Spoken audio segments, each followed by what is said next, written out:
रास्ते में सू वानरों और मू वानिंग एक लगातार मेरी ड्राइविंग और हिम्मत की तारीफ करते जा रही थी, लेकिन गू किंग हान ने आगे रेयर व्यू मिरर से एक अजीब सी मुस्कान के साथ बाई निंगबिंग की तरफ देखा। मैं उनकी तारीफों से थोड़ा शर्मा गया था, पर बाई निंगबिंग तो आते ही अपना अलग हिसाब बराबर करने में लग गई। फोंग युआन, मैं तुझे वार्निंग दे रही हूँ, अगली बार आज जैसी हरकत मत करना। क्यूई जू काफी बदला लेने वाली लड़की है, मेरे और उसके मैटर में तुझे पढ़ने की जरूरत नहीं है। बात तो चिंता वाली थी, पर उसमें वार्निंग का देसी तड़का लगाना मैडम के लिए जरूरी था। अब मुझे थोड़ा थोड़ा समझ आ रहा था कि क्यों मुझे पहले कभी भनक तक नहीं लगी कि बाई निंगबिंग मुझसे प्यार करती है।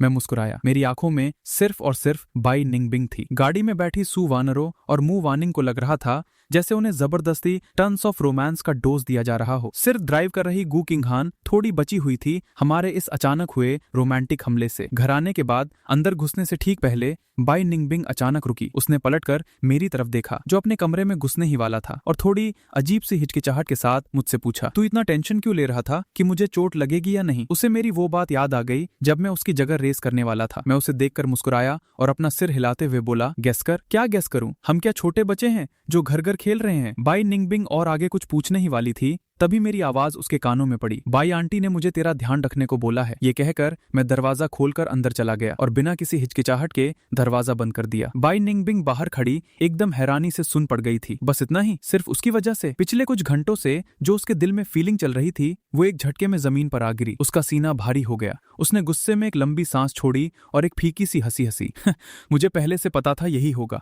एक्सपेक्टेड था। इतना भौकाल किस बात का है? मेरा दिलविल नहीं आया उस पे, और इस जन्म में तो बिल्कुल नहीं आएगा। वो बड़बड़ाते हुए अपने कमरे में घुसी, गुस्से से अपने दांत पीस रही थी। नहाते वक्त भी बाई निंगबिंग के दिमाग में मेरी वो आखिरी बात घूम रही थी। बाई आंटी ने मुझे तेरा ध्यान रखने को बोला है। जब वो नहाकर बाहर आई, उसने आईने में अपने सूजे हुए नीचे के होंठ को देखा। उसे इस चोट की वजह याद आई और अचानक उसके गाल लाल हो गए। जब शुरू में टक्कर हुई थी तो दर्द के मारे दिमाग में कोई आशिकी वाले ख्याल नहीं आए थे, पर अब ध्यान से सोचने पर यह चोट इसलिए लगी क्योंकि मेरे होंठ उसके होठों से जोर से टकराए थे, जिसका सीधा सा मतलब ये था कि उसका फर्स्ट किस मैंने चुरा लिया था। और नहीं सोच सकती मैं इस बारे में। बाई निंगबिंग ने जोर से अपना सिर हिलाया। वो कब से एक छोटी बच्ची की तरह बिहेव करने लगी थी। वो बस एक हादसा था और कुछ नहीं। अपने खुद के दिल से सची होने से कतराती हुई बाई निंगबिंग बिस्तर पर लेटे ही उसने सबसे पहले मैडम बाई को कॉल लगाया। कॉल पर मैडम बाई ने बताया कि वो कल वापस आ रही हैं। बाई निंगबिंग को इसमें घंटा फर्क नहीं पड़ता था। उसने तो बातों में उलझाकर मैडम बाई से असल बात उगलवा ली थी, और इस बात का प्रूफ मिल गया था कि उन्होंने वाकई मुझे उसका ध्यान रखने की रिक्वेस्ट की थी। बाई निंगबिंग ने गुस्से में कंबल से अपना सिर ढक लिया। उसे खुद समझ नहीं आ रहा था कि आखिर उसे गुस्सा किस बात का आ रहा है। नींद आ नहीं रही थी, तो उसने अपना फोन निकाला और अपनी सहेलियों के साथ गेम खेलने का प्लान बनाया। शायद उसका दिमाग खराब हो गया था, पता नहीं क्यों उसने चोरी छिपे मेरी चैट खोली और फिर मेरा मूवमेंट्स अपडेट देखने लगी। मैंने बस 10 मिनट पहले ही पोस्ट किया था, एकदम नया अपडेट। वीडियो एक 1v1 गेम का था और वो उन दोनों प्लेयर्स को जानती थी। एक था प्रो प्लेयर शैनमिंग और दूसरा था मैं। कैप्शन में सिर्फ 2 शब्द थे, शैनमिंग। इतनी रात गए मैं शैनमिंग के साथ गेम खेल रहा था। बाई निंगबिंग झटके से उठ बैठी और होश उड़ी हालत में फोन की स्क्रीन को घूरने लगी। चाहे बिल्कुल पढ़ाई नहीं करता, और इस कैप्शन का क्या चक्कर है? उन 2 शब्दों में बाई निंगबिंग को पता नहीं क्यों कुछ अजीब सी फीलिंग आ रही थी, और ठीक उस वक्त मैं शैनमिंग से चैट कर रहा था। शैनमिंग ने मुझे अपनी टीम ज्वाइन करने के लिए इनवाइट किया था, पर मैंने सीधा मना कर दिया। विल्ले बैठे थे तो मैंने उसके साथ एक मैच खेल लिया। इस गेम में शैनमिंग ने मस्त खेला था, एकदम गॉड लेवल वाले मूव्स दिखाए थे। मुझे लगा वीडियो कड़क है तो मैंने उस क्लिप को पोस्ट कर दिया और उसे मेंशन भी कर दिया। कुछ देर चैट करने के बाद शैनमिंग ने सीधा मुझे कॉल लगा दिया। मैंने 2 सेकंड सोचा और कॉल उठा लिया। शैनमिंग, मैं बोल चुका हूँ, मुझे ज्वाइन नहीं करना। मुझे मनाने की कोशिश मत कर, कोई फायदा नहीं होगा इसका। फोन के उस पार से आदमी की मजबूर सी हंसी सुनाई दी।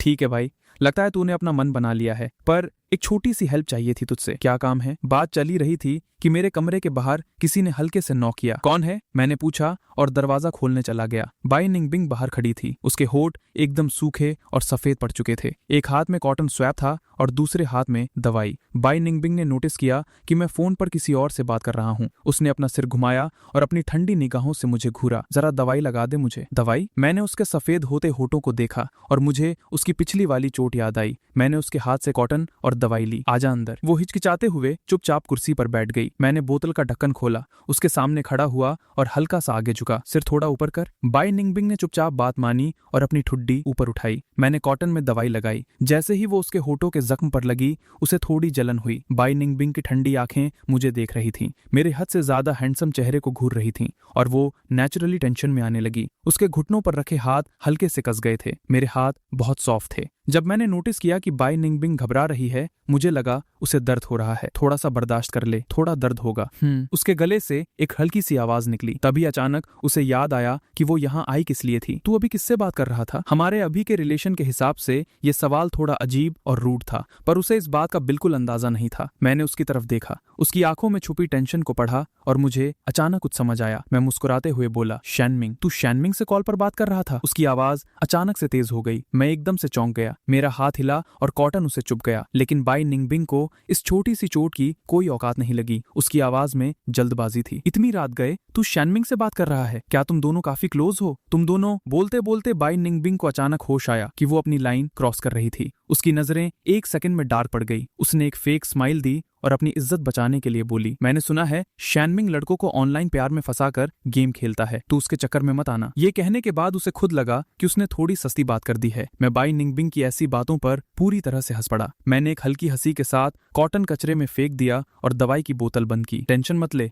मैं और शैनमिंग सिर्फ दोस्त हैं। मेरी बात सुनकर बाई निंगबिंग के दिल को थोड़ी शांति मिली, लेकिन अगले ही पल मेरी बात को ध्यान से सोचकर वो दिमाग घुमाने लगी। दोस्त, उसे क्या फर्क पड़ता है? उसने जल्दी से कवर अप करने की कोशिश की। मुझे बस चिंता थी कि कोई तुझे बेवकूफ ना बना दे। टेंशन क्या ले रहा हूं मैं? ये तेरा अपना मैटर है, मेरा इससे कोई लेना देना नहीं है। मैंने उसकी तरफ चिड़चिड़ी नजर से देखा। मोहतरमा बोल कुछ और रही थी, पर दिल में कुछ और था। अभी भी वही पुराना एटीट्यूड दिखा रही थी। तो फिर बाई मैडम का बहुत बहुत शुक्रिया मेरी इतनी फिक्र करने के लिए। अब काफी रात हो चुकी है, जाकर सो जाओ। मेरे कमरे से बाहर निकाले जाने के बाद बाई निंगबिंग ने शर्माते हुए अपनी नाक को छुआ। उसने कुछ गलत तो नहीं बोला ना? उसे ऐसा क्यों लग रहा था कि मैं थोड़ा इरिटेट हो गया था? कुछ ही दिनों में मंथली एग्जाम शुरू होने वाले थे और मैं अपने आखिरी दिनों का पूरा टाइम बस पढ़ाई में लगा रहा था। बाई निंगबिंग के नजरिए से मैं पागलों की तरह मेहनत कर रहा था, ये सोचकर कि मेरा अकेला जिंक सिटी आना आसान नहीं था और एग्जाम्स का तगड़ा प्रेशर भी था। उसको थोड़ा बुरा लग रहा था। उसने एग्जाम्स के सारे इंपॉर्टेंट टॉपिक्स निकाले और सोचा कि वो आकर मुझे अच्छे से समझाएगी। 2 दिन तक चुपचाप इंपॉर्टेंट क्वेश्चन पैटर्न सेट करने के बाद जब मैं बाहर से आकर बैठा, बाई निंगबिंग एकदम सीधी होकर बैठी, मुझे प्रैक्टिस क्वेश्चंस देने के लिए एकदम रेडी। मैं बस उसके बगल में बैठा ही था कि आगे बैठी सू वनरो एक नोटबुक लिए घूमी और उसे मेरी तरफ बढ़ा दिया। युआन, ये नोट्स मैंने पहले बनाए थे, इसमें मंथली एग्जाम्स के सारे इंपॉर्टेंट क्वेश्चंस हैं, तू एक बार देख ले। मैं थोड़ा चौंक गया। असल में मुझे इसकी जरूरत ही नहीं थी, पर यह सू वनरो का प्यार था, इसलिए मैंने खुशी खुशी उसे पकड़ लिया। थैंक यू, किसी दिन पक्का तुझे मस्त खाना खिलाऊंगा। टच, इतनी फॉर्मेलिटीज मत कर। सू वनरो मुंह से तो दिखावा कर रही थी, पर दिमाग में उसने अपना मेनू पहले ही सेट कर लिया था कि उसे क्या दबाना है। बाई निंगबिंग साइड में बैठी हैरानी से होश उड़ाए सब देख रही थी और उसके दिमाग में चल रहा था, युआन, ये कमीनी सू वनरो, वो इसके इतने क्लोज कब से हो गई? मैं फांग युआन की बचपन की मंगेतर हूँ, औकात में रहो। ये क्या है? सू वनरो ने मेरी डेस्क पर रखी नोटबुक देखी और उसे उठाने के लिए हाथ आगे बढ़ाया। बाई निंगबिंग ने झटके से वो नोटबुक छीन ली और डेस्क पर वापस पटक दी। मेरी है तेरी है तो तेरी ही रहेगी, क्या मैं इसको देख भी नहीं सकती? सू वनरो को हंसी आ गई। उसी पल बाई निंगबिंग को ऐसे लगा जैसे उसकी बेस्ट फ्रेंड ने उसके दिल का राज पढ़ लिया हो। वो एकदम अनकंफर्टेबल हो गई। उसकी हिचकिचाती हुई चोरों जैसी नजरों से मुझे थोड़ा अंदाजा हो गया था कि सीन क्या है। उसे नोटबुक को इतने प्यार से प्रोटेक्ट करते देख मैंने उसकी पोल नहीं खोली और टॉपिक घुमाने में उसकी मदद की। मैंने सू वनरो से पूछा कि वो कब फ्री है, मैं उसे पक्का ट्रीट दूंगा। बाई निंगबिंग चुपचाप हमारी बातें सुनती रही। पूरा दिमाग आग बबूला हो रहा था। पूरी सुबह उसने अपना गुस्सा दबाया रखा, पर उसके मुंह से एक शब्द नहीं निकला। ब्रेक टाइम के दौरान मुझे शैनमिंग का कॉल आया। शैनमिंग ने मुझसे पूछा कि क्या मैं निंगबिंग को पसंद करता हूँ, इसलिए पिछली बार मैंने उसके लिए बदला लिया था। मेरा होठ नेचुरली एक कातिलाना मुस्कान में बदल गया। हाँ। बाई निंगबिंग डेस्क पर सिर रखे सो रही थी और जैसे ही उसने अपनी आंखें खोली, उसने मेरा वो खूबसूरत सीन देख लिया। उसने माथे पर शिकन लाकार गहराई से सोचा, ये किससे बात कर रहा है और इतना खुश होके क्यों मुस्कुरा रहा है? स्कूल के बाद बाई निंगबिंग अपना बैग टांगे दरवाजे पर मेरा वेट कर रही थी। मैं बाई निंगबिंग को बताना भूल गया था कि आज मुझे कुछ काम है। उसे वहां बाहर ऐसे वेट करते देख मुझे अपने अंदर एक छोटी सी गिल्ट फील हुई। बाई निंगबिंग, तू पहले निकल जा, मुझे कुछ जरूरी काम निपटाना है। काम? बाई निंगबिंग ने अपने आईब्रोज सिकोड़े। क्या इसका कनेक्शन उस कॉल से है जो तू अभी कॉरिडोर में कर रहा था? उसका चेहरा एकदम टाइट हो गया था और उसकी शार्प जॉलाइन पर एक स्लाइट मूवमेंट हुआ। ठीक है, मुझे भी कुछ काम था, तेरा मुझे घर छोड़ने का लोड भी गया। ये कहकर वो लंबे कदमों से वहां से निकल ली, बोली और बस चल दी। एक पल के लिए भी वहां रुकी नहीं। मैं हैरानी से उसकी दूर जाती हुई पीठ को देखता रहा और बेबस होके मेरे होठों से एक फीकी सी हंसी निकल गई। अभी भी इतनी बचकानी क्यों है ये? मोंडोला का असली नाम केकिंग था। वो भी कभी एक प्रो प्लेयर थी और गेम में मेरे और उसके रिलेशंस काफी सॉलिड थे। फिर अचानक से वो गायब हो गई। मैं और वो सिर्फ ऑनलाइन ही जानते थे एक दूसरे को। रियल लाइफ में कांटेक्ट करने का कोई रास्ता नहीं था मेरे पास। इसलिए जब उसने नेट छोड़ दिया तो मैंने भी उससे कभी कांटेक्ट नहीं किया। इस बार जब शेनमिंग ने बताया तब मुझे जाकर पता चला कि मोंडोला भी एक स्टूडेंट ही है। आखिर हम जानते तो थे ही एक दूसरे को, और ऊपर से मोंडोला ने गेम में मेरी बहुत बार हेल्प की थी। शेनमिंग की भेजी हुई फोटो देखकर मेरे होश उड़ गए थे। केकिंग तो एक लड़की निकली। मैंने उसे एक झटके में इसलिए पहचान लिया क्योंकि अपने पिछले जन्म में मैंने केकिंग का एक इंटरव्यू देखा था जब उसने लड़कियों वाले कपड़े पहने थे। केकिंग फर्स्ट हाई स्कूल में पढ़ती थी और वो हमारे लिन हाई स्कूल से ज्यादा दूर नहीं था। बस 2 गलियां क्रॉस करनी थी और फर्स्ट हाई स्कूल का मेन गेट आ जाता था। मैं स्कूल के गेट पर उसके आने का वेट कर रहा था और जैसे ही वो आई मैं आगे बढ़ा और हेलो बोला। मैं से तियान एक्सिया हूँ। अचानक से तियान एक्सिया नाम सुनकर केकिंग के चेहरे पर बिना किसी वार्निंग के एक हल्की सी मुस्कान आ गई। ढलते सूरज का नजारा एकदम मस्त था और एक हैंडसम लड़का और एक खूबसूरत लड़की हमेशा लोगों की अटेंशन खींच ही लेते हैं। ऊपर से केकिंग तो फर्स्ट हाई स्कूल की स्कूल ब्यूटी थी। हम दोनों का एक दूसरे को देखकर मुस्कुराने का वो सीन बाकी स्टूडेंट्स ने अपने कैमरा में कैप्चर कर लिया और सीधा स्कूल के फोरम पर डाल दिया। और दूसरी तरफ बाई निंगबिंग आलसी की तरह आराम से सोफा पर टेकी हुई बैठी थी। सु वानरॉ ने हंसते हुए पूछा, तुझे आज क्या हो गया है? किसने पंगा लिया तुझसे? बाई निंगबिंग ने अपना चेहरा टाइट रखा और कुछ नहीं बोली, पर उसके दिमाग में चल रहा था इस टाइम तक तो वो घर आ चुका होगा ना। एक अजीब सी फीलिंग के साथ उसने अपना फोन निकाला। सोच रही थी कि थोड़ा टेस्ट करने के लिए मैसेज करके देखती हूँ। तभी अचानक उसने सेकेंड हाई स्कूल की मूव वार्निंग का भेजा हुआ मैसेज देखा और एकदम से उसकी लंबी कटीली आंखें फटी की फटी रह गई। बाई निंगबिंग झटके से उठी और तेजी से बाहर की तरफ भागी। अरे बाई सिस्टर, कहाँ जा रही है? मेरा वेट तो कर। सु वानरॉ जल्दी से उसके पीछे भागी। दूसरी तरफ मैं और केकिंग कंधे से कंधा मिलाकर स्कूल से बाहर निकले। मैंने तुरंत उसके आइडेंटिटी वाली बात का खुलासा नहीं किया, बल्कि उसके साथ पुरानी कुछ मजेदार बातें करने लगा। पुरानी बातें याद करके केकिंग के होठों पर धीरे धीरे एक हंसी आई। साफ दिख रहा था कि उसकी लाइफ अभी ज्यादा खुशी से नहीं कट रही है। मैंने अपने कदम रोके और उससे पूछा, केकिंग, शेनमिंग ने मुझे तुझे मनाने भेजा है ताकि तू वापस टीम ज्वाइन कर ले, पर अब मुझे ये ज्यादा जानना है कि क्या तू किसी प्रॉब्लम में फंसी हुई है? उसके होठों पर आई हंसी मेरी इस बात से 1 सेकंड में गायब हो गई। उसने बिना पलके झपकाए मुझे घूर कर देखा। मेरे मैटर में तू मेरी कोई हेल्प नहीं कर सकता। मेरे चेहरे पर कंफ्यूजन आ गया। तभी अचानक सामने से एक बेहद घटिया और कमीनी हंसी की आवाज आई। वाह, क्या इत्तेफाक है। मैंने और केकिंग ने एक साथ उस बोलने वाले बंदे को देखा। जो बंदा सामने था उसके साथ पूरी चमचों की फौज थी। दोनों हाथों पर टैटू थे और चेहरे से एकदम खौफनाक लग रहा था। ये कुत्ता क्यूईजू नहीं तो और कौन था? केकिंग का चेहरा एकदम सफेद पड़ गया। आज क्यूईजू उससे पंगा लेने ही आया था। उसने जल्दी से धीमी आवाज में मुझे बोला, हम कुछ दिन बाद बात करते हैं। उसे लगा उसने धीरे बोला है, पर क्यूईजू के कानों से ये बच नहीं पाया। क्यूईजू के चेहरे का मांस थोड़ा हिला। सपने देखना बंद कर। मैं हंस पड़ा। पिछली बार इस कमीने ने गाड़ी चढ़ाकर बाई निंगबिंग को उड़ाने की कोशिश की थी। मैंने अभी तक उस बात का हिसाब बराबर नहीं किया था इससे, और ये कुत्ता खुद अपनी मौत मरने मेरे सामने आ गया था। क्यूईजू ने अपना हाथ हिलाया और उसके कुत्तों ने आगे बढ़कर हमारा पीछे भागने का रास्ता ब्लॉक कर दिया। अब तो भागने का सवाल ही पैदा नहीं होता था। केकिंग ने क्यूईजू को एकदम आग बबूला होती आंखों से घूरा। क्यूईजू, जो भी करना है मेरे साथ कर, मेरे दोस्त को टच मत करना। क्यूईजू ऐसे हंसा जैसे कोई मस्त जोक चल रहा हो। चुप कर, तुझसे ज्यादा तो मुझे आज इसकी औकात दिखानी है। मेरी औकात दिखाएगा? मैं मुस्कुराया, अपनी कलाई को घुमाते हुए थोड़ा स्ट्रेच किया और फिर केकिंग को अपने पीछे खिंचकर प्रोटेक्ट कर लिया। मैं संभालता हूँ, मुझे भी इसका भौकाल थोड़ा टेस्ट करना है। ये बोलकर मैं एकदम चिल होके एक एक कदम आगे बढ़ाया और क्यूईजू की तरफ चल दिया। क्यूईजू ऐसे हंसा जैसे उसे दुनिया का सबसे बड़ा मजाक सुनने मिल गया हो। तू मुझे सबक सिखाएगा? उसकी बात पूरी भी नहीं हुई थी कि अचानक एक तेज हवा का झोंका उसके कानों के पास से निकला। सही टाइम पे बच गया वो कमीना। मेरी एक घूम के मारी गई किक खाली चली गई। मेरे होठों पर एक बड़ा मुस्कान आ गई थी। वो तो बस एक छोटा सा ट्रेलर था। अब मैं ठीक से तेरी कुटाई करने वाला हूँ। जैसे ही एक प्रो प्लेयर हाथ चलाता है, सामने वाले को औकात समझ आ जाती है। मेरी लात ऐसी स्पीड से आई थी उसमें से हवा चीरते हुए आवाज आई थी। क्यूईजू को तुरंत समझ आ गया था कि उसने चूक कर दी है और मुझे हल्के में ले लिया है। ये लड़का मस्त फाइट करता है, तभी तो डर नहीं रहा था। क्यूईजू जोर से चिल्लाया, ओए कुत्तो, खड़े क्या हो? आओ यहाँ मदद करो। जो पहले पीछे रास्ता ब्लॉक किए थे वो फट के हाथ में आते ही जल्दी से आगे भागे मदद करने। केकिंग ने एक तगड़ी साइड किक मारी और पहले आने वाले फटू को जमीन सुंघा दी। उसने एक ठंडी स्नॉट मारी, तुम लोगों की फाइट मेरे साथ है। बस ऐसे ही दोनों साइड से भयंकर मारपीट शुरू हो गई। क्यूई जू ने थोड़ी सांडा सीखी थी, उसे लगा था वो संभाल लेगा और उसकी इतनी बुरी हालत नहीं होगी, पर उसने अपने भौकाल को थोड़ा ज्यादा ही सीरियसली ले लिया था। कुछ मूव्स के बाद ही जब उसके हाथ मेरी पावर से सुन्न हो गए तो 1 सेकंड में ही उसकी सरेंडर करने की इच्छा जग उठी, पर मैंने उसे मुंह खोलने का रत्ती भर भी चांस नहीं दिया। मेरी अटैक की स्पीड बिजली से भी तेज और खतरनाक थी। कुछ ही मिनट्स के अंदर क्यूई जू जमीन पर पड़ा कुत्ता बन चुका था। उसकी पूरी बॉडी फ्लैट थी और गाल रोड पर रगड़ खा रहे थे। मैंने उसके सिर पर अपना पैर रखा हुआ था और उसका मुंह टेढ़ा होकर बस रोने वाली आवाज में भीख मांग रहा था। बॉस माफ कर दो। मैं थोड़ा नीचे झुका और क्यूई जू की तरफ देखकर एक खतरनाक हंसी हंसा। क्या अभी भी तुझे मेरी औकात देखनी है? क्यूई जू में भला अब कहाँ हिम्मत बची थी आगे कुछ भौंकने की। नहीं नहीं। तभी मेरे पीछे से एक चमचा हाथ में डंडा लेकर दौड़ता हुआ मेरी तरफ आया। वो जोर से चिल्लाया, बॉस मैं मदद करने आया हूँ। मैंने झटके से टर्न लिया और सीधा अपनी भारी टांग से एक लात उठाकर उस चमचे के कंधे पर दबा दी। उस प्रेशर की से वो बंदा जिंदा अपने घुटनों पर जमीन में धंस गया। उसका डंडा पटक करके नीचे गिर गया। उसके कंधे में ऐसी आग लगी हुई दर्द उठी कि वो रो पड़ा। हीरो भाई जान बख्श दो। मैंने वहां एक खतरनाक और ठंडी हंसी हंसी। ठीक उसी वक्त गली के पीछे से सू वानरों के हांफने की आवाज आई।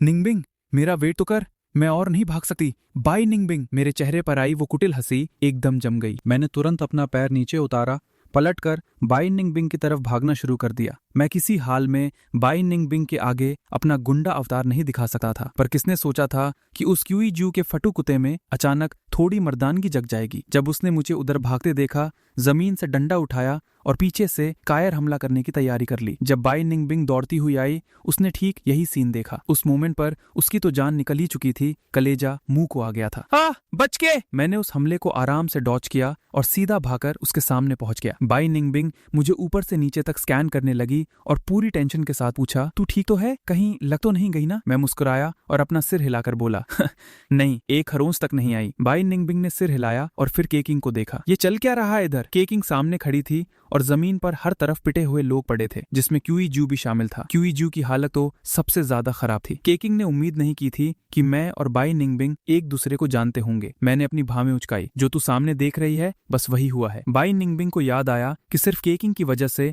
आज मेरी जान खतरे में आई थी, इसलिए वो उसे एकदम खराब नजरों से देखने लगी, पर उसने उसे कुछ बोला नहीं, क्योंकि असल पंगा लेने वाला कुत्ता तो क्यूई जू ही था। क्यूई जू ने बाई निंगबिंग को देखा तो चुपचाप उधर से खिसकने का प्लान बनाने लगा, पर बाई निंगबिंग की आवाज ने उसे वही रोक लिया। मेरी प्रोटेक्ट की हुई चीजों पर हाथ डालने की हिम्मत कहां से आई तुझमें? लगता है अब तुझे जिंदा नहीं रहना। क्यूई जू ने रोते हुए सड़ी हुई शक्ल बनाई और इससे पहले कि वो कुछ एक्सप्लेन कर पाता, बाई निंगबिंग ने उठाकर उसे एक झन्नाटेदार थप्पड़ जड़ दिया। क्यूई जू को सबक सिखाने के बाद बाई निंगबिंग ने मुड़कर केकिंग को देखा तक नहीं और मेरा हाथ पकड़कर अपने साथ खींचकर ले गई। मुझे वहां से जाता देख केकिंग के मुंह से अचानक निकला, रुको 1 मिनट। बाई निंगबिंग के कदम वहीं रुक गए। मैं पीछे मुड़ा। केकिंग ने नंबर्स की एक लाइन बोली, ये मेरा नंबर है। मैंने सिर हिलाया। ठीक है, मैं तुझे नेक्स्ट टाइम कॉन्टैक्ट करूंगा। ये बोलकर मैंने अपना फोन निकाला और उसको सेव कर लिया। मेरे इस हरकत को देखकर बाई निंगबिंग का गुस्सा आसमान फाड़ चुका था और वो गुस्से में हंसने लगी। खमीना, मेरे सामने खड़े होकर किसी दूसरी लड़की का नंबर सेव कर रहा है। मैं क्या यहाँ मरी पड़ी हूँ? उसने अपने दिल को समझाते हुए दिलासा दिया, शांति रख, गुस्सा मत कर। मैं तो बस दादाजी की बात मानकर उनके दोस्त के पोते का ध्यान रख रही हूँ। पर उसके चेहरे पर ऐसी बर्फ जमी हुई थी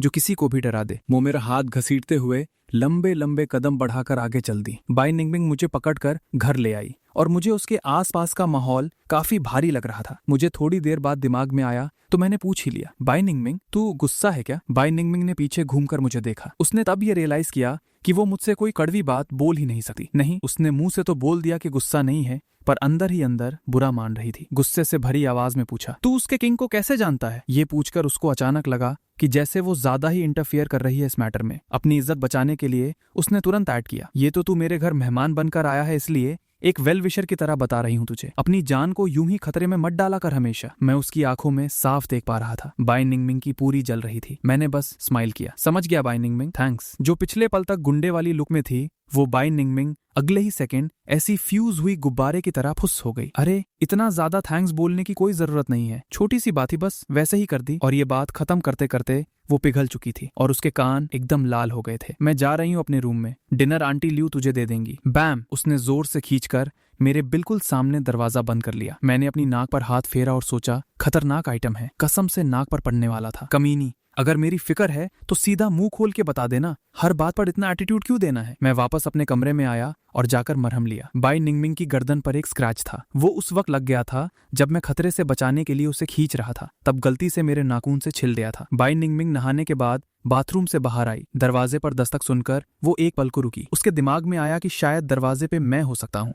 ये सोचकर उसके होठों पर एक हल्की सी मुस्कान तैर गई। उसने जल्दी जल्दी कदम बढ़ाकर आई और डोर खोला। बाई निंगमिंग ने अपने चेहरे की स्माइल को दबाते हुए एक फेक हंसी मारी।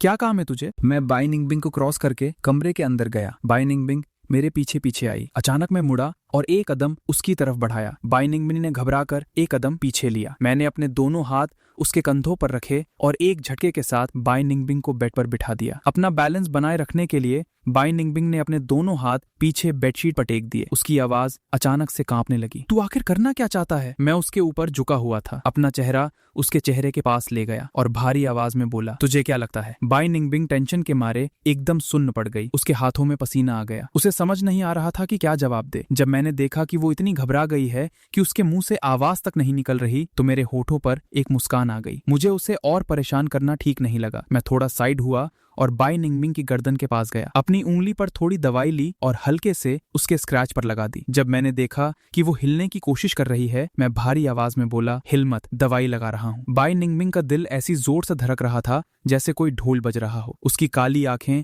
बिना पलकें झपकाए मुझे दवाई लगाते हुए देख रही थी। उसकी पलकें हल्के से फड़फड़ाईं। मैं सीधा खड़ा हुआ। हो गया। बाई निंगमिंग ने अगले ही सेकंड अपने दिल की हलचल को छुपा लिया। एक छोटी सी खांसी मारी, अपना चेहरा साइड कर लिया और शर्माते हुए बोली, थैंक्स। मैं थोड़ा मुस्कुराया। मेरी आवाज भी नेचुरली सॉफ्ट हो गई। थैंक्स तो मुझे बोलना चाहिए। अगर तू मुझे बचाने नहीं आती तो तू वहां क्यों ही जाती? और ये चोट शायद तेज भागने के चक्कर में लग गई है ना? जो बाई निंगमिंग अभी तक धड़कते दिल से बैठी थी, मेरी ये बात सुनकर जैसे किसी बिल्ली की पूंछ पर पैर रख दिया हो, वो एक सेकंड में भड़क गई। उसने जल्दबाजी में और गुस्से से बोला, कौन गया वहां तुझे बचाने? मैं तो बस वहां से गुजर रही थी, बस ऐसे ही रास्ते में मदद कर दी। मैं कोई स्पेशली तुझे ढूंढने नहीं आई थी। मैं तो बाई निंगमिंग की इन उल्टी सीधी बातों का आदी हो चुका था। वो जितना ज्यादा चिढ़ती थी, उसकी बातों और दिल में उतना ही उल्टा फर्क होता था। मैंने अपनी हंसी दबाई और पूरे पेशेंस के साथ उसकी बात में हाँ मिलाया। ठीक है, मेरी गलती है, चाहे रास्ते चलते ही सही, लेकिन आखिर में तूने ही मुझे बचाया ना, तो थैंक यू यार। बाई निंगमिंग को अचानक ऐसी फीलिंग आई जैसे मैं उसे बहुत पैम्पर कर रहा हूँ। थोड़ी शर्म और अपने यूजुअल एटीट्यूड के साथ उसने अपनी ठुड्डी ऊपर उठाई और लाल गालों के साथ बोली, तुझे पता है यही काफी है। बाई निंगमिंग को दवाई लगाने के बाद मैं वहां से निकलने वाला था। जैसे ही मैं मुड़कर कमरे से बाहर जाने लगा, बाई निंगमिंग को अचानक कुछ याद आया और उसने आवाज दी, एक मिनट रुक। मैं मुड़ा और पूरे ध्यान से उसे देखने लगा, जिसे देखकर बाई निंगमिंग को एक अजीब सा वहम होने लगा कि शायद मैं उसे पसंद करता हूँ। जब उसे इस बात का एहसास हुआ तो उसे लगा कि वो थोड़ी ज्यादा ही बेशर्म हो रही है। उसने एकदम ठंडे टोन में कहा, वो के किंग, उसके साथ थोड़ा कम उठा बैठा कर, वो हमेशा पंगे लेती रहती है। अगर तू उसके ज्यादा कांटेक्ट में रहेगा तो फालतू की प्रॉब्लम में फंस जाएगा। मुझे पता था कि बाई निंगमिंग असल में मेरी फिक्र कर रही थी। मैंने हंसकर कहा, टेंशन मत ले, मुझे कुछ नहीं होगा। मैंने ये क्लियर नहीं किया कि मैं के किंग से और मिलूंगा या नहीं, पर जवाब एकदम साफ था। मेरे जाने के बाद बाई निंगमिंग का खूबसूरत चेहरा एकदम डार्क पड़ गया। उसका दिल पूरी तरह से बोझ और गुस्से से भर गया। अपना होमवर्क खत्म करके बेड पर लेटने के बाद बाई निंगमिंग ने वो स्क्रीनशॉट देखा जो मू वानिंग ने उसे भेजा था,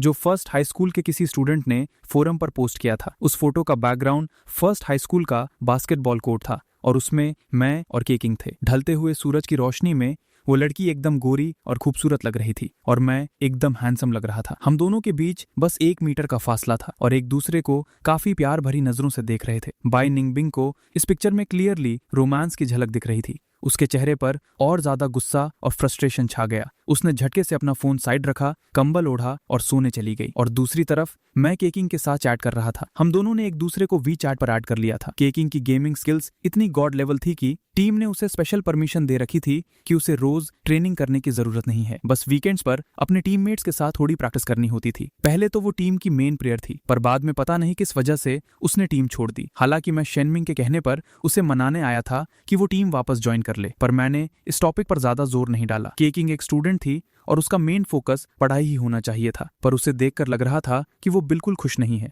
और मैं जानना चाहता था कि आखिर उसके उदास होने की वजह क्या है। पर केकिंग ऐसी लड़की थी जो जल्दी अपना मुंह नहीं खोलती। हमने थोड़ी देर और बात की, पर मुझे कुछ भी ढंग की इन्फॉर्मेशन नहीं मिली, तो जाहिर सी बात है मैं उसकी मदद भी कर पाया। केकिंग को गुड नाइट बोलने के बाद मुझे बाई निंगबिंग का वो गुस्से से भरा चेहरा याद आया जब वो केकिंग के बारे में बात कर रही थी। मुझे अंदर ही अंदर हंसी आ रही थी। छोटी बच्ची जल रही है, अब इसको अच्छे से मनाना पड़ेगा। अगला दिन वीकेंड था। बाई निंगबिंग बहुत जल्दी उठ गई। ब्रश वश करके जब वो नीचे आई, उसे एक मस्त खुशबू आई। वो खुशबू ऐसी थी जो आंटी लियू कभी बना ही नहीं सकती थी। बाई निंगबिंग तुरंत समझ गई कि ये मास्टर शेफ काम मेरा ही है। किचन में मैडम बाई एक छोटे बच्चे की तरह मेरे आसपास घूम रही थी और बीच बीच में खुशी से चिल्ला रही थी, वाओ फांग युआन, तू तो बहुत कमाल है, तेरा बनाया हुआ खाना कितना टेस्टी लग रहा है। मैडम बाई के मुंह में चोरी से खाया हुआ सूप डम्पलिंग भरा था, इसलिए उनकी आवाज थोड़ी अजीब सी आ रही थी। जब मैंने देखा कि मैडम बाई को खाना इतना पसंद आया है तो मैं नेचुरली मुस्कुराया और बोला, आंटी अगर आपको पसंद आया है तो जब भी मैं फ्री रहूंगा आपके लिए बना दिया करूंगा। मैडम बाई ने खुशी से अपना सिर हिलाया। सच में ये तो बहुत बढ़िया है। मैडम बाई का दिल एकदम बच्चे जैसा था। सिर्फ मेरा बनाया खाना टेस्टी लगने की वजह से उन्होंने दिमाग में ये पक्का कर लिया था कि वो बाई निंगबिंग की शादी मुझसे ही करवाएंगी। बाई निंगबिंग किचन के दरवाजे पर खड़ी इस हंसते खेलते परिवार वाले सीन को देख रही थी। मैं खाना लेकर टेबल पर आया। बाई निंगबिंग की नजरें तो जैसे मुझ पर चिपक ही गई थी। जब उसे अपनी इस हरकत का एहसास हुआ, उसने जल्दी से अपना सिर घुमाया। मेरा हैंडसम लुक कुछ ऐसा था कि कोई भी लड़की फिदा हो जाए। बाई निंगबिंग ने अपने दिल पर हाथ रखा, जो अभी थोड़ा नॉर्मल था। शायद ये प्यार व्यार नहीं है, बस एक हॉट लड़के को देखकर नॉर्मल रिएक्शन है। उसने अभी मुश्किल से अपने दिमाग को शांत किया ही था कि पीछे से उसने मेरी आवाज सुनी, बाई निंगबिंग। वो अचानक से बुरी तरह चौंक गई और तेज आवाज में बोली, क्या है? मैंने उन पतले स्किन वाले मस्त चमकते सूप डम्पलिंग्स की तरफ इशारा किया। आंटी ने बताया तुझे सूप डम्पलिंग्स पसंद है और मुझे ये बनाने आते हैं, जरा टेस्ट करके बता कैसा है। बाई निंगबिंग का चेहरा एकदम टाइट था। तू बोले टेस्ट कर तो मैं टेस्ट करूं, इसमें मेरी औकात कम नहीं हो जाएगी। पर एंड में उसने धीरे से अपना हाथ आगे बढ़ाया और एक गरम गरम सूप डम्पलिंग उठा लिया और जल्दी से अपने मुंह में डाल लिया। वो डम्पलिंग अंदर से बहुत गर्म था। उसकी जीभ जल गई और उसके चेहरे के एक्सप्रेशंस बिगड़ने लगे। पर अगले ही सेकंड उसने अपना ठंडा चेहरा बनाकर पीठ घुमाई। मैं भी हैरान रह गया। मैंने इसे बस टेस्ट करने को बोला था, ये नहीं बोला था कि नंगे हाथों से सीधा मुंह में ठूस ले। मैंने जल्दी से प्लेट टेबल पर रखी, एक टिश्यू पेपर उठाया और उसके सामने चला गया। बाई निंगबिंग जल्दी से निकाल दे इसे मुंह से, बहुत गर्म है ये। बाई निंगबिंग ने पोकर फेस बनाकर मुझे देखा और सिर हिलाया। वो किसी भी कीमत पर मेरे सामने अपनी बेइज्जती नहीं करवाना चाहती थी। मैं बेबस होकर मुस्कुराया और बोला, ठीक है मैं पीछे घूम जाता हूँ, नहीं देखूंगा। तू जल्दी से थूक दे इसे, सच में बहुत गर्म है, कहीं तेरा मुंह ना जल जाए। मैं पीछे घूम गया और उससे अपनी पीठ कर ली। अब बाई निंगबिंग से और बर्दाश्त नहीं हुआ। उसने जल्दी से मुंह खोला और वो पूरा गर्म डम्पलिंग डस्टबिन में थूक दिया और तेजी से अपने हाथों से मुंह के पास हवा करने लगी। खाते वक्त मैं कंटिन्यूसली अपने चॉपस्टिक से बाई निंगबिंग के बाउल में खाना डाल रहा था। बाई निंगबिंग ये वाला टेस्ट कर। बाई निंगबिंग मेरे इस बिहेवियर से इतनी शर्मा गई कि उसके कान लाल हो गए और वो चुपचाप बस अपना सिर झुकाकर खाती रही। मैडम बाई साइड में बैठी ये सब देखकर खुशी से पागल हो रही थी। हाय हाय, लगता है इनकी शादी का चांस अब पक्का है। एक ऑकवर्ड पर अच्छी सुबह का नाश्ता खत्म करने के बाद मैं अपने कमरे में वापस आकर क्वेश्चन सॉल्व करने वाला था, तभी मेरा फोन वाइब्रेट हुआ और फिर लगातार वाइब्रेट होने लगा। ग्रुप चैट में मैसेजेस आ रहे थे। ब्यूटीफुल गर्ल्स नाम के उस ग्रुप में सू वान रॉ ने सबको टैग किया। बहनों, कईयांग अम्यूजमेंट पार्क के हॉन्टेड हाउस में उन्होंने नए और खतरनाक एलिमेंट्स ऐड किए हैं, क्या बोलती हो? सब एक साथ चले उधर मजा करने। मू वानिंग ने सबसे पहले हामी भरी। क्यों नहीं जाएंगे भैया, मैं और गू किंग हान वैसे भी वहीं आसपास ही हैं। मुझे अंदर से फील हो रहा था कि शायद ये लोग भूल गए थे कि इस ग्रुप में मैं भी हूँ। मैं अभी ये सोच ही रहा था कि सू वानडो ने मेरा नाम ले लिया। फांग युआन, तू और बाई निंगबिंग दोनों एक साथ यहाँ आ जाओ। मैंने सोचा घर पर बैठकर वैसे भी पक ही जाऊंगा, तो उससे अच्छा बाहर घूमने ही चले जाता हूँ। मैंने भी हाँ कर दिया। ठीक है, और जाकर बाई निंगबिंग का दरवाजा नॉक किया। बाई निंगबिंग ने जैसे ही नॉक सुना, उसकी बॉडी अचानक से स्टिफ हो गई। मैं दरवाजे पर खड़ा था। जब उसने दरवाजा खोला तो उसके कानों के किनारे एकदम लाल थे। मेरी आंखें मुस्कुराहट से भरी थीं। चल बाई निंगबिंग, बाहर घूमने चलते हैं। हम दोनों, लड़का हैंडसम और लड़की खूबसूरत, जब हम अम्यूजमेंट पार्क में घुसे तो सब लोगों की नजरें बस हमारी तरफ ही आकर टिक गई। सू वानरॉ और मू वानिंग वहां पहले से पहुंच चुकी थी। हम दोनों को देखते ही उन्होंने हाथ हिलाकर बुलाया। सू वानरॉ का आज फुल खतरनाक चीजें ट्राई करने का मुंह था। हॉन्टेड हाउस में घुसने से पहले उसने एक आइडिया दिया, क्यों ना हम पहले रोलर कोस्टर ट्राई करें। मैंने इंस्टिंक्टिवली बाई निंगबिंग की तरफ देखा। अगर मुझे ठीक से याद था तो बाई निंगबिंग को हाइट से डर लगता था। जैसे ही बाई निंगबिंग ने सू वानरॉ को रोलर कोस्टर बोलते सुना, उसका दिल उछलकर सीधा मुंह में आ गया। जब उसने देखा कि मैं उसे घूर रहा हूं तो उसकी हवा में उड़ती ईगो बीच में आ गई और उसने एक ठंडी घूरती हुई आवाज में बोला, तुझे ये तो नहीं लग रहा कि मैं डर रही हूं? मैंने अपनी भावें उचकाई। लग तो वही रहा है, छोटी बच्ची अपनी ईगो के चक्कर में ऐसी तैसी करवा लेगी अपनी। लगता है सू वानरॉ और बाकी सबको भी नहीं पता कि इसे हाइट से डर लगता है, क्योंकि मैडम एक्टिंग करने में तो गॉड लेवल है। मैं थोड़ा मुस्कुराया। नहीं, मैं ऐसा क्यों सोचूंगा, मुझे खुद इससे थोड़ा डर लगता है। मेरी बात सुनकर बाई निंगबिंग को अचानक जैसे अपनी इज्जत बचाने का एक सस्ता बहाना मिल गया। वो अभी ये बोलने ही वाली थी कि तो ठीक है, मैं यहाँ रुकर तेरा ध्यान रखती हूँ, कि अचानक सू वानरो बीच में टपक पड़ी। टेंशन मत ले फांग युआन, ऊपर जाकर तू मेरे साथ बैठना, मैं तुझे हिम्मत दूंगी। मैंने देखा कि बाई निंगबिंग का चेहरा एकदम उतर गया था। मैं चाहकर भी अपनी हंसी रोक नहीं पाया और हंस पड़ा। बाई निंगबिंग एक सेकंड के लिए बस मुझे घूरती रह गई। जब उसे होश आया तो उसे लगा कि शायद मैंने उसके डर को पकड़ लिया है। उसने झटके से अपनी पीठ सीधी की, सू वानरो को एक ठंडी नजर से घूरा और ठंडे टोन में बोली, अगर खेलना है तो जल्दी चलो, मेरा टाइम वेस्ट मत करो। उसकी टांगे काफी लंबी थी, चलने का स्टाइल चिल था पर स्पीड तेज थी। मैंने उसे रोकने की कोशिश की पर टाइम निकल चुका था। वो जाकर टिकट भी ले आई थी। मैं जल्दी से भागकर उसके पीछे गया, सिर्फ ये दिखाने के लिए कि उसे डर नहीं लगता। बाई निंगबिंग जानबूझकर फर्स्ट रो में बैठी और उसने मुझे भी वहां खींच लिया। सू वानरो और मू वानिंग दोनों बीच में बैठे थे। अपनी सीट बेल्ट और लॉक टाइट करने के बाद बाई निंगबिंग ने अजीब सा मुंह बनाते हुए अपना हाथ मेरी तरफ बढ़ाया और बोली, अगर डर लग रहा है तो थोड़ी देर के लिए हाथ पकड़ सकता है। मैंने साइड से बाई निंगबिंग को देखा और खुद आगे बढ़कर अपना हाथ उसकी हथेली पर रख दिया। ठीक है, थैंक यू। मेरी हथेली की गर्माहट फील करते ही बाई निंगबिंग एक सेकंड के लिए सुन पड़ गई। फिर धीरे धीरे उसकी उंगलियां बंद होने लगी और उसने हल्के से मेरा हाथ पकड़ लिया। ऊपर से मोहतरमा मुझे तसल्ली देते हुए बोली, थोड़ी देर बाद अगर डर लगे तो आंखें बंद कर लेना, मेरा हाथ पकड़े रहना, कुछ नहीं होगा। मैंने उसके चेहरे से टपकता पसीना देखा। मुझे पता था कि उसकी खुद की हवा टाइट हो रखी है। ये देखकर मेरा दिल बिल्कुल पिघल गया था। खुद डर के मारे हालत खराब थी पर फिर भी स्ट्रांग बनने की एक्टिंग कर रही थी और मुझे तसल्ली दे रही थी। शायद यही वजह थी कि मैं बाई निंगबिंग से प्यार करता था और इस बात का मुझे कोई पछतावा नहीं था। चाहे वो कितनी भी नखरे दिखाए, मुंह से कभी नहीं मानेगी कि वो मेरी फिक्र करती है, पर उसके एक्शंस हमेशा मेरे लिए बेस्ट होते थे। मैंने हल्के से बड़बड़ाते हुए कहा, थैंक यू बाई निंगबिंग। बाई निंगबिंग ने अपने होंठ दबाए, उसके कान गरम और लाल हो चुके थे। उसने धीमी आवाज में कहा, कोई बड़ी बात नहीं है। बीच में बैठे सू वानरो और बाकी दोनों को लग रहा था जैसे उन्हें जबरदस्ती टन्स ऑफ रोमांस ठूंसा जा रहा हो। मू वानिंग के होठों पर एक शैतानी हंसी आ गई। निंगबिंग तो पक्का इसके प्यार में गिर चुकी है। सू वानरो और गू किंगहान ने एक दूसरे को देखा, जैसे बोल रही हो कि क्या ये साफ साफ नहीं दिख रहा। वो सब बचपन से एक साथ पले बड़े थे पर उन्होंने आज तक बाई निंगबिंग को किसी लड़के के साथ इतना अच्छा बिहेव करते नहीं देखा था। जैसे ही रोलर कोस्टर स्टार्ट हुआ, बाई निंगबिंग का दिल उछलकर उसके गले तक आ गया। उसने एक सेकंड में मेरा हाथ जोर से जकड़ लिया और अपनी आंखें टाइट बंद कर ली। उसे डर था कि कहीं वो चिल्ला ना पड़े, इसलिए उसने अपने होठों को जोर से दबा लिया था। मुझे तो बचपन से ही ये खतरनाक राइड्स पसंद थे। मुझे रोलर कोस्टर से घंटा डर नहीं लगता था। अपने कानों के पास से गुजरती हवा को फील करते हुए मैंने साइड में बाई निंगबिंग को देखा। उसकी आंखें कसकर बंद थी और उसके खूबसूरत होठ आपस में दबे हुए थे। मैंने भी उसका हाथ और कसकर पकड़ लिया। रोलर कोस्टर ऊपर नीचे हो रहा था। जब भी राइड किसी ऊंचाई से नीचे गिरती,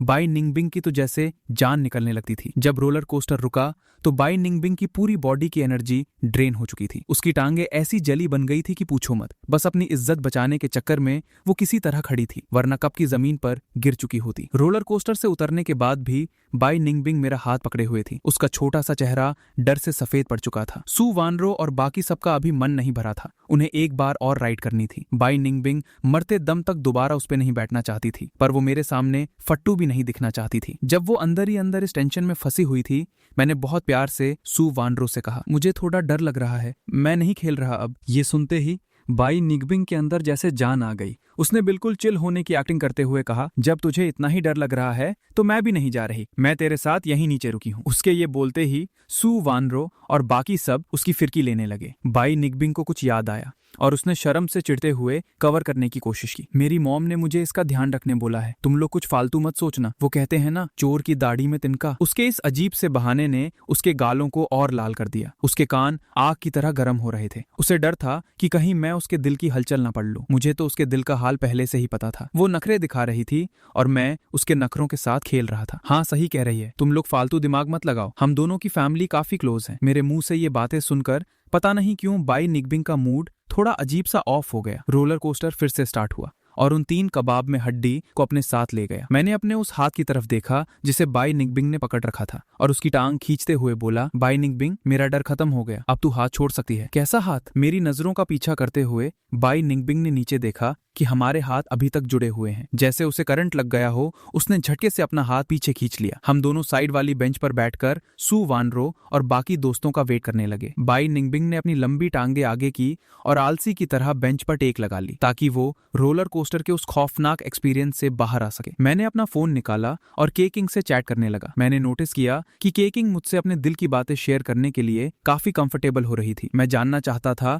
कि आखिर उसके साथ ऐसा क्या हुआ जिसने उसकी पर्सनालिटी को इतना बदल दिया। अब वो गेम वाली पुरानी केकिंग बिल्कुल नहीं थी, इसलिए हमारी चैट थोड़ी लंबी चल पड़ी। बाई निंगबिंग आंखें बंद करके आराम कर रही थी। उसे फील हुआ कि मैं बहुत ज्यादा ही चुप बैठा हूं, तो उसने हल्की सी आंख खोलकर मेरी तरफ देखा और साला किस्मत देखो, उसकी नजर सीधी मेरी फोन की स्क्रीन पर केकिंग के नाम पर पड़ी। वो दो अल्फाज उसके दिल में तीर की तरह चुभे। बाई निंगबिंग एक सेकंड में सीधी होकर बैठ गई। उसकी खूबसूरत भावें सिकुड़कर एक अजीब सी शेप में आ गई और उसका मूड एकदम खराब हो गया। फांग युआन, मैंने मुड़कर उसकी तरफ देखा। बाई निंगबिंग मेरी नजरों से थोड़ी अनकंफर्टेबल फील करने लगी। उसने अजीब सा मुंह बनाते हुए कहा, तुझे नहीं लगता कि तेरी ये औकात थोड़ी बदतमीजी वाली है? मैं टोटली हैरान था। मैंने क्या बदतमीजी कर दी? जब मैं सोच रहा था तो मेरे हैंडसम चेहरे पर पूरी तरह कंफ्यूजन छाई हुई थी। मेरी आंखों में आंखें डालते ही बाई निंगबिंग को लगा जैसे उसके दिल में करंट दौड़ गया हो। उसने जल्दी से अपना चेहरा घुमा लिया और थोड़ी दबी हुई आवाज में बोली, मैं तेरे बगल में बैठी हूँ, आखिर हम दोस्त तो है ना? तू अपनी दोस्त को इग्नोर मारकर बस अपने फोन पर चैट करने में लगा हुआ है। क्या ये इज्जत देने वाला काम है? मुझे अचानक लगा कि मेरे साथ बहुत बड़ा अन्याय हुआ है। मैंने फोन पर चैट इसलिए शुरू की थी क्योंकि खाली बैठना बोरिंग लग रहा था और बाई निंगबिंग वैसे भी आंखें बंद करके आराम कर रही थी। पर मैं अपना टारगेट थोड़ी भूला था। मैं बाई निंगबिंग को और नखरे दिखाने देना चाहता था, ये देखने के लिए कि वो कब तक एटीट्यूड झाड़ती है और कब मानेगी कि वो मुझसे प्यार करती है। इसलिए मैंने जल्दी से फोन जेब में डाला और पूरी ईमानदारी से बोला, सॉरी यार, आगे से नहीं करूंगा। बाई निंगबिंग एकदम सुन्न पड़ गई। उसके मुंह से एक शब्द नहीं निकला। मैंने हल्के से उसके सिर पर हाथ फेरा। तू गुस्सा है क्या? बाई निंगबिंग मेरी इन रोमांटिक नजरों को बर्दाश्त नहीं कर पाई। उसने अजीब तरीके से 2-3 बार खांसी मारी और बिना मूड के बोली, रोलर कोस्टर रुक गया है, चल चलते हैं, हम हॉन्टेड हाउस जाएंगे। हॉन्टेड हाउस में घुसने से पहले मैंने अपने चेहरे पर एकदम सीरियस लुक बनाया। थोड़ा डरने की एक्टिंग करते हुए बोला, बाई निंगबिंग, सच बताऊं तो मेरी भूत प्रेत से बहुत फटती है। बाई निंगबिंग ये बोलने ही वाली थी कि तो फिर चल ही क्यों रहा है, पर मैंने उसे बोलने का मौका ही नहीं दिया और ऐड किया, पर यार खेलने की चुल भी बहुत मची है। बाई निंगबिंग ने थोड़ा दिमाग लगाया और फिर चुपचाप अपना हाथ मेरी तरफ बढ़ाया। थोड़ी हिचकिचाहट के साथ बोली, तो क्या मैं तेरा हाथ पकड़ लूं? अपना प्लान सक्सेसफुल होते ही मेरे होठों पर एक चालू मुस्कान आ गई। मैंने बिना टाइम वेस्ट किए उसका हाथ पकड़ा और बोला, थैंक यू बाई निंगबिंग। बाई निंगबिंग का दिल फिर से पागलों की तरह धड़कने लगा। प्लान तो ये था कि पांचों मिलकर जाएंगे, पर सू वानरो और मू वानिंग से हमारा ये रोमांटिक ड्रामा और बर्दाश्त नहीं हुआ और वो लोग पहले ही भूत बंगले में निकल लिए। गू किंग हान सबसे पीछे थी। मैं और बाई निंगबिंग एक दूसरे का हाथ पकड़े चल रहे थे। थोड़ी देर बाद पता नहीं गू किंग हान कहाँ गायब हो गई। हॉन्टेड हाउस के अंदर घुप अंधेरा था, इसलिए बाई निंगबिंग को पता ही नहीं चला कि मैं कितनी कमीनी हंसी हंस रहा था। अचानक पीछे से किसी अजीब चीज की आवाज आई। मेरा फर्स्ट रिएक्शन घूमकर एक बड़े किक मारने का था, पर अगले ही सेकंड मुझे ध्यान आया कि बे, ये तो हॉन्टेड हाउस है, वो पक्का कोई स्टाफ मेंबर होगा। मैंने अपने उस गुस्से और इंस्टिंक्ट को फोर्सफुली दबाया और एक जोर की चीख मारकर सीधा बाई निंगबिंग के गले लग गया। मेरे पीछे वाकई स्टाफ का बंदा था जो बिना सिर वाले भूत के कॉस्ट्यूम में था। मेरे अचानक से उसे गले लगाने पर बाई निंगबिंग की बॉडी बिल्कुल जम गई। वो इतनी टेंशन में थी कि रिया करना भूल गई। थोड़ी देर बाद बाई निंगबिंग को याद आया कि उसे मुझे तसल्ली देनी थी, पर उसके हाथ हवा में थे और उसे समझ नहीं आ रहा था कि उन्हें कहाँ रखे। उसने थोड़े ऑकवर्ड तरीके से मेरी पीठ पर थपथपाया। उसकी आवाज आम दिनों के हिसाब से 100 गुना ज्यादा प्यार भरी और मीठी थी। डर मत, मैं हूं ना। मैं मन ही मन हंस पड़ा। मैंने उसे बाहों में और जोर से कस लिया। एकदम मस्त डरने की एक्टिंग करते हुए बोला, बाई निंगबिंग, बड़ी फटी है यार, अच्छा हुआ तू मेरे पास है। अंधेरे के कारण उसे मेरे एक्सप्रेशन दिख नहीं रहे थे। बाई निंगबिंग ने आवाज थोड़ी और हल्के की और दिलासा दिया, तो तू मेरे पीछे रहे और थोड़ा मेरे क्लोज रहना। मैं और भी शैतानी हंसी हंसने लगा। मैंने दोबारा उसका हाथ पकड़ा, उंगलियों में उंगलियां डाली और आगे बढ़ने लगा। शुरू में मेरी फटू होने की एक्टिंग इतनी गॉड लेवल थी कि बाद में जब भी कोई भूत बन के डराने आता, बाई निंगबिंग खुद आगे आकर मुझे कसकर गले लगा लेती थी। भूत बंगले से बाहर निकलते ही मैंने बाई निंगबिंग का चेहरा देखा। उसका चेहरा इतना लाल हो चुका था कि मैं बस हैरान रह गया। सू वानरो, मू वानिंग और गू किंग हान पहले से ही बाहर एग्जिट पे हमारा वेट कर रहे थे। बाई निंगबिंग का टमाटर जैसा चेहरा देखकर वो तीनों कमीनों की तरह जोर जोर से हंसने लगे। सु वानरो ने तो सीधा उसकी तरफ उंगली पॉइंट की। निंगबिंग, तेरा चेहरा इतना लाल क्यों रखा है? पीटी पीरियड चल रहा था। बाई निंगबिंग स्कूल के गार्डन वाले हिस्से के पास बैठी हुई थी। उसकी नजरें बार बार उन लड़कों के ग्रुप पर जा रही थी जो बास्केटबॉल खेल रहे थे। हॉन्टेड हाउस से निकलने के बाद 2 दिन गुजर चुके थे। इन 2 दिनों में बाई निंगबिंग मेरी आंखों में आंखें डालकर देख ही नहीं पा रही थी। भूत बंगले से निकलने के बाद उसका चेहरा ऐसा था जैसे खून टपक जाएगा। जब सु वानरो ने उसकी फिरकी ली थी तो बाई निंगबिंग के मुंह से गुस्से में गालियां निकल गई थी। उसने चिढ़कर और शर्म को गुस्से से छुपाते हुए चिल्लाया था, कौन ब्लश कर रहा है इस फांग युआन की वजह से? बस एक बार गले ही तो मिली थी ना। उस वक्त वो शर्म के मारे हवा में उड़ रही थी। उसने मेरी वो हैरानी और शौक वाली नजरें भी देखी थी। ये सब याद आते ही बाई निंगबिंग ने एक लंबी सांस छोड़ी। वो अपने ही ख्यालों में गुम थी कि तभी सु वानरो ने उसके कंधे पर थपकी दी। वो पास आकर टांग खींचते हुए बोली, अभी भी उसे ही ताड़ रही है? आंखें बाहर आ जाएंगी तेरी। मान लेने में क्या बुराई है कि तुझे फांग युआन पसंद है। ये सुनते ही बाई निंगबिंग ने नजरें घुमा ली। वो एक झटके में खड़ी हुई और इरिटेट होते हुए बोली, मुझे घंटा पसंद नहीं है, वो फालतू बकवास। ये बोलकर वो सु वानरो को वही छोड़कर सीधा क्लास की तरफ तेज कदम से निकल गई। हालांकि मैं बास्केटबॉल खेल रहा था पर मेरी फोकस जानबूझकर बार बार बाई निंगबिंग पर ही थी। उसके चिल्लाकर रिजेक्ट करने की आवाज थोड़ी तेज थी जो सीधा मेरे कानों तक पहुंच गई थी। जिस तरह से उसने शर्म छुपाने के लिए गुस्सा दिखाया था, बिना किसी शक के उसके दिल में बस मैं ही बसता था। कितनी जिद्दी और नखरे वाली आत्मा है ये। मेरे होठों पर एक हल्की सी मुस्कान आ गई। मैंने बास्केटबॉल बाकी क्लास के लड़कों को पकड़ा दी और सु वानरो की तरफ चलने लगा। बाकी लड़कों ने भी बाई निंगबिंग की वो चिल्ला के भड़ास निकालने वाली आवाज सुन ली थी। उन सब में से क्लास मॉनिटर लियू ने इस बात को सबसे ज्यादा डीपली लिया था। उसके बगल में बैठा उसका दोस्त जानता था कि लियू बाई निंगबिंग के पीछे पागल था। लियू, तुझे लगता है बाई निंगबिंग जिसके बारे में बोल रही थी वो फांग युआन ही था ना? अगर वैसा है इसका मतलब फांग युआन में कुछ स्पेशल तो नहीं है बे। भले ही इनकी बचपन की सेटिंग हो चुकी है पर बाई निंगबिंग उसे पसंद नहीं करती। लियू ने अपनी आंखें सिकोड़ी। वो पूरी तरह मेरी तरफ घूर रहा था। उसने ठंडे टोन में कहा, बाई निंगबिंग किसे पसंद करती है इससे मेरा क्या लेना देना? जो भी है वो मैं नहीं हूँ और वो फांग युआन तो पक्का नहीं हो सकता। ली चैंगोंग ने अपना मुंह टेढ़ा करके स्मिर किया। अरे ऐसा नहीं है बे, तू अपना फुल ट्राई मार, अपना भौकाल दिखा थोड़ा। एक ना एक दिन बाई निंगबिंग तेरे आगे जरूर घुटने टेक देगी और तुझ पे पिघल जाएगी। लियू ने मजे लेते हुए मुंह बनाया। तो फिर मेरा चांस तो बिल्कुल 0 है भाई। फांग युआन क्या कम हीरो बन के घूमता है उसके आगे? ऊपर से इतना हैंडसम भी है। जब वैसा लड़का हर वक्त बाई निंगबिंग के सामने खड़ा हो तो उसे किसी और की शक्ल दिखेगी भी क्या? ली चैंगोंग ने हवा में फूंक मारी। अबे फांग युआन दिखने में सही होगा पर उसकी मार्कशीट का कोई भरोसा नहीं है। वो किसी 3rd क्लास सिटी से ट्रांसफर होके आया है इधर। और बाई निंगबिंग अपने लिन हाई की टॉपर है। वो पक्का किसी बेस्ट यूनिवर्सिटी में जाएगी। अपना देख, तेरे मार्क्स क्लास में टॉप 5 में रहते हैं। बाई निंगबिंग के कॉलेज में तू भी इजीली पहुंच जाएगा। भाई स्कूल का प्यार कितना ही टिकता है, एक बार कॉलेज अलग हुए तो लॉन्ग डिस्टेंस रिलेशन खत्म समझो। ली चैंगोंग अभी और भौंकने ही वाला था कि लियू ने उसे बीच में टोक दिया। बस कर, बंद कर अपना बकवास, मेरा इस लफड़े से कोई लेना देना नहीं। दूसरी तरफ मैं और सु वानरो मेन टॉपिक पर आ चुके थे। सु वानरो ने मेरे मुंह पर सीधा पूछा, तू निंगबिंग को पसंद करता है ना? मैं मुस्कुराया पर मैंने एक लफ्ज नहीं बोला। इस सवाल का जवाब नहीं दिया। मेरी खामोशी देखकर सु वानरो के दिमाग के पर्दे फटने लगे और डेंजर बेल बजने लगी। ओए, तू कहीं निंगबिंग की फीलिंग्स के साथ गेम तो नहीं खेल रहा ना? अपनी औकात में रह। निंगबिंग तेरे इन गेम्स को हैंडल नहीं कर पाएगी, समझ गया? सु वानरो के चेहरे पर वो पैनिक देखकर मुझे बड़ी जोर से हंसी आ रही थी। मेरी उस ठहाके वाली हंसी के बीच में सु वानरो को मेरा फाइनल जवाब सुनाई दिया। घंटा गेम खेल रहा हूँ, मैं सच में उसे पसंद करता हूँ। सु वानरो एकदम हैरान हो गई। वही सेम टाइम पर बाई निंगबिंग क्लासरूम के बाहर कॉरिडोर के पास खड़ी थी। उसके दोनों हाथ रेलिंग पर टिके हुए थे। उसकी नजरें कंटिन्यूसली मेरी उस मुस्कुराहट पर अटकी थी। उसके खूबसूरत होठ गुस्से में जोर से दबे थे। पता नहीं क्यों उसे मेरा वो हंसना एकदम आंखों में चुभ रहा था। मैंने सु वानरो के सामने इसलिए सच उगल दिया क्योंकि मुझे डर था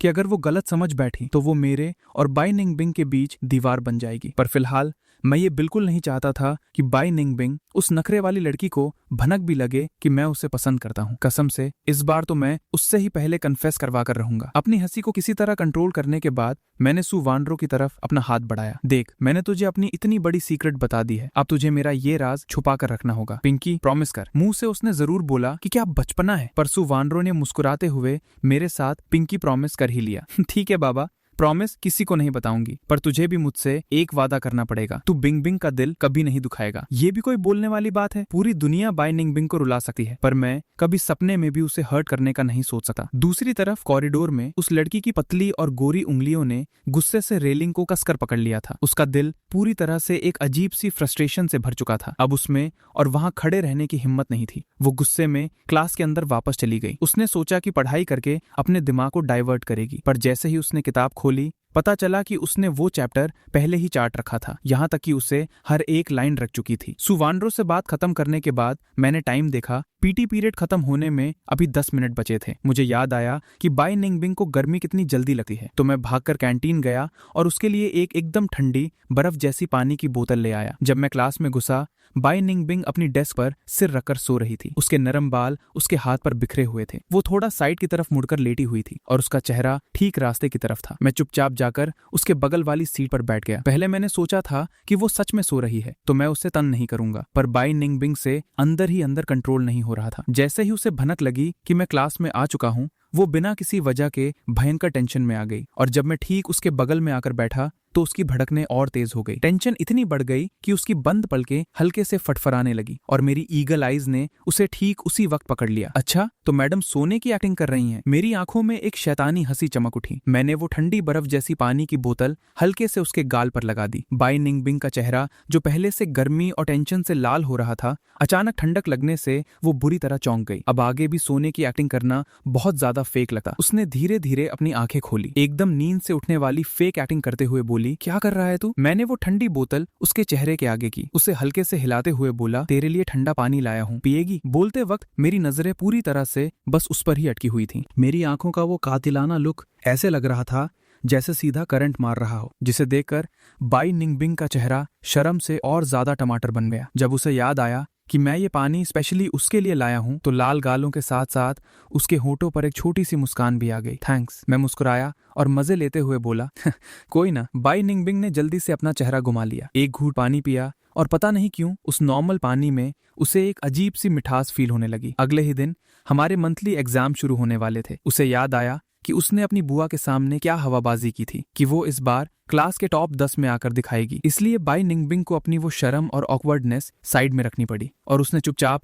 अपने इंपॉर्टेंट क्वेश्चंस वाले नोट्स मेरी तरफ बढ़ा दिए। मुझे अच्छी तरह याद था कि ये वही नोटबुक है जो उसने पिछली बार गुस्से में सू वानरो के हाथ से छीनी थी। उस वक्त ही मुझे समझ आ गया था कि वो मुझे ये नोट्स देना चाहती थी, पर क्योंकि सू वानरो ने मुझे पहले ही एक नोटबुक दे दी थी, इसलिए ईगो के चक्कर में उसने जान की बाजी लगा दी, पर किसी को देखने नहीं दिया कि उस नोटबुक में क्या है। मैं बस बिना कुछ बोले उसे घूरता रहा और मैंने नोट लेने के लिए अपना हाथ आगे नहीं बढ़ाया। मुझे पता था कि ये क्या है, पर मेरी आंखों में एक जानबूझकर पूछा गया सवाल था। मेरे इस सवाली लुक को देखकर बाय निंग बिंग, जिसके दिल में पहले से चोर मचा था, उसके दिमाग में एक सेकंड में हजारों टेंशन वाले सवाल घूमने लगे, जैसे कि तूने ये मुझे क्यों दिया, किसी और को क्यों नहीं दिया, तू मेरे साथ इतनी अच्छी क्यों बन रही है, तू मेरी आंखों में आंखें डालकर क्यों नहीं देख रही, तेरा चेहरा इतना लाल क्यों हो रहा है, और सबसे बड़ा सवाल, वो आखिरी सवाल जो सीधा दिल पर वार करता था, क्या तू मुझे पसंद करती है? बाय निंग बिंग की आंखें एक सेकंड में फटी की फटी रह गईं। उसने एकदम ओवर रिएक्ट करते हुए झटके से अपनी सीट से खड़ी हो गई और उसने घबराकर अपनी नोटबुक वापस खींचने की कोशिश की, पर मैंने फुर्ती से नोटबुक पकड़ ली। क्या हुआ, इतना हाइपर क्यों हो रही है? बाय निंग बिंग की नजरें चोरों की तरह इधर उधर भाग रही थी। उसमें हिम्मत नहीं थी कि वो मेरी तरफ सीधा देखे। मेरी वो मीठी और सॉफ्ट आवाज इस वक्त उसके कानों में किसी खतरे की घंटी की तरह बज रही थी। उसे तुरंत एक बहाने की जरूरत थी, एक ऐसा बहाना जो थोड़ा लॉजिक वाला लगे, पर मैडम का दिमाग पूरी तरह जम चुका था। कुछ देर तक वहां एकदम अजीब सा सन्नाटा छा गया। माहौल पूरी तरह से ऑकवर्ड हो चुका था। आखिर में बाय निंग बिंग ने काफी मुश्किल से एक थर्ड क्लास बहाना ढूंढ ही लिया। ओए, क्या तू इसे डस्टबिन में फेंक देगा? मुझे अब इसकी जरूरत नहीं है। मैं एकदम शॉक में था। भाई, क्या आइटम है? मैंने सपने में भी नहीं सोचा था कि ये लड़की इतनी बुरी तरह फट जाएगी। क्या सीधे सीधे मुंह खोलकर बोलना इतना मुश्किल था कि ये मैं तेरे लिए लाई हूँ? इसमें ऐसी क्या मौत आ रही थी इसे? अंदर ही अंदर मैं उसे गालियां दे रहा था, पर बाहर से मेरी चालू मुस्कान और चौड़ी हो गई। इतनी नई नोटबुक है, क्यों फेंकना इसको? फेंकने से अच्छा मुझे ही दे दे। मैं एकदम कातिलाना स्माइल कर रहा था। मेरी गहरी आंखों में एक अलग सा प्यार झलक रहा था और मेरी आवाज में एक अलग ही स्वैग और बेस था। अब इस आशिकाना माहौल में बाई निंगबिंग के पास मना करने का ऑप्शन ही कहाँ था। मेरे उस गॉड लेवल हैंडसम चेहरे के जादू के आगे उसका दिमाग थोड़ी देर के लिए फ्यूज हो गया और बिना कुछ सोचे समझे उसके मुंह से सीधा निकल गया, ठीक है थैंक्स। मैंने बड़े आराम से उसके हाथ से वो नोटबुक निकाल ली। जब बाई निंगबिंग के दिमाग की बत्ती दोबारा जली तो उसे समझ आया, यार कट गया मेरा, इसने फिर से मेरा पोपट बना दिया। मैंने प्यार से नोटबुक पर लिखे उसके नाम पर हाथ फेरा और एक हल्की हंसी के साथ पेज खोला। उसमें वही उसकी जानी पहचानी खूबसूरत हैंडराइटिंग थी। बाई निंगबिंग ने भले ही आधी अधूरी नोटबुक मुझे पहले दी हो, पर इस गधी ने ये वाली पूरी दोबारा हाथ से लिखी थी। पहली वाली नोटबुक के मुकाबले ये वाली एकदम छान छान कर लिखी गई थी और इसमें हर एक सब्जेक्ट के नोट्स थे, जबकि ये वही आलसी लड़की है जिसे नोट्स कॉपी करने से सख्त नफरत थी। पागल लड़की कहीं की। एग्जाम में बस एक दिन बचा है और अब जाकर इसमें मुझे ये देने की हिम्मत आई है। मेरी इतनी फिक्र थी इसे, इतनी मदद करना चाहती थी, पर इस गधी ने ये दिमाग नहीं लगाया कि एक दिन में कोई इतनी सारी नोट्स कैसे चाट पाएगा। डेस्क के नीचे बाई निंगबिंग अपनी लंबी टांगें टेंशन में लगातार हिला रही थी, कभी सीधी तो कभी फोल्ड कर रही थी। बस यही चल रहा था उसका। अंदर ही अंदर उसकी फटी हुई थी, पर चेहरे पर एकदम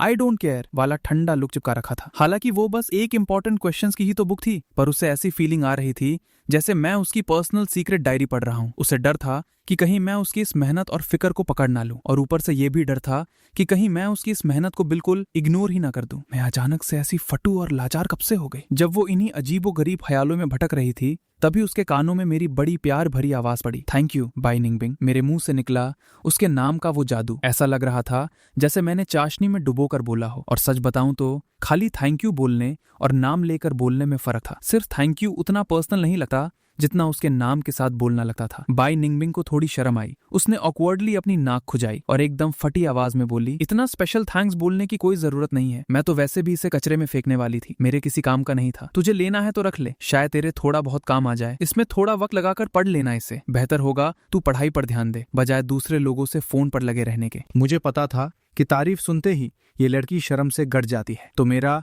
उसकी फिरकी लेने का मन और कर गया। मैं धीरे धीरे उसकी तरफ झुका, उसके एकदम पास गया। मैंने जानबूझकर अपनी स्पीड एकदम स्लो मोशन में रखी थी। मैं एक झटके में उसके पास नहीं गया। असली मजा तो उसी आहिस्ता आहिस्ता करीब जाने में था, ताकि उसके दिमाग की ऐसी तैसी हो जाए। बाई निंगबिंग को पहले ही भनक लग गई थी कि मैं उसके पास आ रहा हूँ, पर प्रॉब्लम ये थी कि मैं एक लफ्ज नहीं बोल रहा था जिसके के वो क्या रिप्लाई करे, जिससे थोड़ा नॉर्मल फील हो और माहौल अजीब ना लगे। पर जैसे जैसे मैं उसके करीब जाता गया, उसका मीटर डाउन होने लगा और दिल की धड़कन बुलेट ट्रेन हो गई। उसके दिमाग में खतरनाक ख्याल आया, कहीं ये मुझे किस तो नहीं करने वाला। जैसे ही उसने इस डेंजर के बारे में सोचा, वो एक झटके में एकदम मूर्ति की तरह सीधी हो गई। आंखें ठीक सामने जमी थीं, इधर उधर भी नहीं। ऐसे बैठी थी जैसे कोई फौजी परेड में खड़ा हो। उसमें हिम्मत नहीं थी कि वो गर्दन घुमाकर मेरी तरफ देख भी सके। मैंने देखा कि टेंशन के मारे उसकी गर्दन की नसें तक बाहर निकल आई थीं। मेरे होठों पर वही शैतानी मुस्कान थी। आखिरकार मैं उसके बिल्कुल पास आ चुका था। बाई निंगबिंग ने अपने दोनों हाथों की मुट्ठी कसकर बंद कर ली थी। मैंने अपना चेहरा